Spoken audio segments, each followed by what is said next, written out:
আসসালামু আলাইকুম, welcome to day 2 of my 28 days challenge. সকালে জিমে গিয়ে সবার আগে ওজনটা মেপে নিলাম। 1 কেজি গায়েব।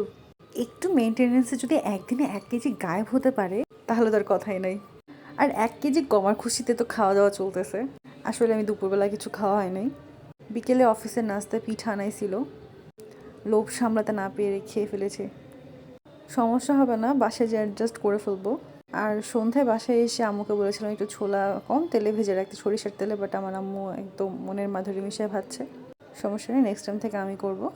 সাথে একটা ডিমও ছিল, ভিডিও করতে মনে নেই। তারপর দেখলাম যে বাসায় চলতেছে পিঠা উৎসব। শীত শেষ, এখন আসছে ওনারা পিঠা বানাইতে। আজকে ওনাদের মিশন হচ্ছে মেরা পিঠা বানাবে। এই পিঠার আরও কয়েক ধরনের নাম আছে, আমার এখন মনে পড়তেছে না। শীতকাল মানে তো পিঠাপুলি, আর শীত আসলেই আগে কত রকম পিঠা বানানো হতো। আগে নানুর বাড়িতে যাওয়া হতো। আমার নানুর বাড়িতে এখনও মাটির চুলা আছে।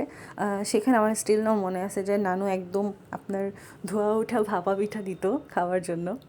আর আগে যখন ডিসেম্বর স্কুলের ছুটিতে যেতাম নানুর বাড়িতে, তখন হতো কি, মানে সারা রাত কাজিনরা মিলে আড্ডা দিতাম। তারপর দিনের 10টা 11টা পর্যন্ত ঘুমাইতাম, আর নানু বারবার ডাকতো, উঠোস না, পিঠা ঠান্ডা হয়ে যেতেছে, পিঠা ঠান্ডা হয়ে যেতেছে। লাইক ওই দিনগুলা কিন্তু এখন আর আসবো না। এখন অবশ্য কারোর সাথে কারণ ঠিকভাবে দেখাই হয় না। সে আগের মতো ওই উৎসব মুখর পরিবেশটা এখন আর নাই। তবে ঈদে চেষ্টা করি যেন সবার সাথে একটু দেখা হয়। আর এর মাঝে পিঠাও রেডি।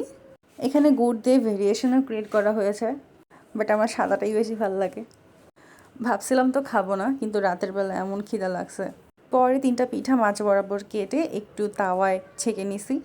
1 কেজি কমের খুশিতে যা যা খেলাম, আমার তো মনে হয় অলরেডি 2 কেজি গেইন হয়ে গেছে। By the way, wish me good lakh.